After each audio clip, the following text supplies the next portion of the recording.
Carla Anderson disappeared November 13th, 1987. She has officially yet to be found, with very little explanation as to what happened to her. Today I will share what I know from within my family and what we found in our searches for her. I grew up with my dad always telling us that his family was responsible for Carla Anderson and for killing Carla Anderson. I was with my dad when he went and talked to Bruce Uzelman. Me and my siblings waited in the car while he talked to Bruce Uzelman about his family's involvement with Carla Anderson. Bruce Uzelman was the chief of police of Wadena. I had my sister ask my uncle Jimmy what the motivation was for abducting and killing Carla Anderson. He said, well, it's because her mom or grandma worked in the Social Security office, and his parents, my grandparents, wanted to collect Social Security. The only problem was they opted out. He said it'll never be considered a motive because they drew Social Security. Well, if you add up how much they drew from when they started till they died, it adds up to over $250,000. After Carla disappeared, they started drawing Social Security. It turns out when you start losing loved ones that some people back down and start changing their minds and start bending the rules, figuring out how they can make things work so they don't have more people killed. I talked to my Uncle Teddy as well. He also confirmed that they killed Carla Anderson, and also I talked to my Uncle Danny. He also confirmed that they killed Carla Anderson, among others. When I was a kid, my dad took us out to his parents' place, showed us around, and we went out to one location, and he said, look, he said, this is a good place to fish. They said, you have to be careful because there's a car buried here in the water. Well, that always stuck with me. When we had the cadaver dogs out, I said, hey, we're going to check this location. This is our last location we're going to check. That's where we found the best bones. That's where we also got a hit for human remains. What we found there was just fragments of bones. A few bones that are identifiable, but mostly just fragments. The car that we found had been heavily stripped down and heavily rusted. It was pushed down into the water, sitting right at the water line. So depending on the year, it'd be either fully submerged or out of the water, partially. Not very good conditions to preserve the car.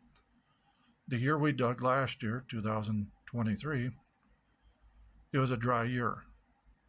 And so we were able to access most of the car. We did have to pump out the little pond area where it was at. We had to pump some of that water out to get at the whole car. Again, it was very rusted. So we'll recap a little bit. We have human remains, human bones found in a car that was placed there in 1987, matches the car that disappeared when Carla Anderson disappeared, had been stripped down and was hidden. The bones were wrapped in a tarp and also wrapped in a shower curtain. There was clothing items that would have fit someone Carla's size,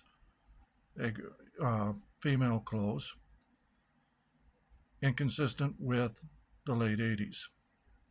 Those clothes were duct taped to the filler spout on the inside of the trunk of the car. Some people say that, my Uncle Jimmy was just a kid. Well, let's look at the dates. He was born October 29th, 1969. Carla disappeared November 13th, 1987. Jimmy had just turned 18 years old, about 2 weeks before Carla disappeared. Legally, he was an adult. We were told that this was his first kill as an adult in a family, and that they picked Carla because that's all he could handle. He was the baby, and that's all he could handle was someone half his size. Both my Uncle Jimmy and my Uncle Danny went to school with Carla. They knew her fairly well. It's a small town. How do you not know them?